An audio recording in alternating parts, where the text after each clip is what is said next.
Just a few miles away from the popular beaches of Grand Isle sits a huge and busy port.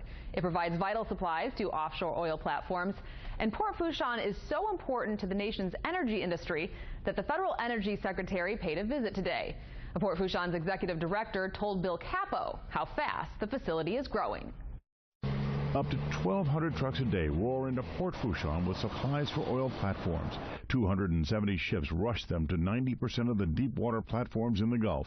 Executive Director Chet Chasson has seen the growth here since he went to work as a teenager.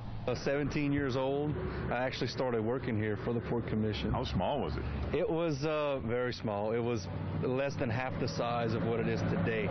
They're building a huge new dock called Slip C. It won't be finished until the end of the year, but there's no space left to rent. Every speck of sand that we pumped in there last year is now being leased or has a right of first refusal on it. So you're building or starting to build another slip? So with that, we have Slip D is on the books right now. Senator Mary Landrieu brought Federal Energy Secretary Ernest Moniz to see Port Fourchon's importance for himself. But you got to get here, and so there were things like the highway infrastructure to get here. Billions of dollars of wealth are created here for everyone in the country, and if we had just a portion of that coming back to help us to build this port, keep it safe, restore this coast, we could continue to do it for decades to come.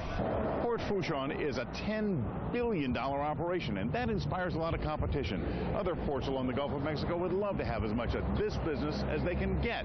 So here, port officials are working to make sure they keep the title of America's energy port. We'll continue to be that service base into the future, and we're looking into other things that I really can't tell you right now. I'm Bill Capo, Eyewitness News. Port Fourchon leaders say the facility plays a role in providing America with nearly 20% of its energy supply. The New Orleans Police Department will soon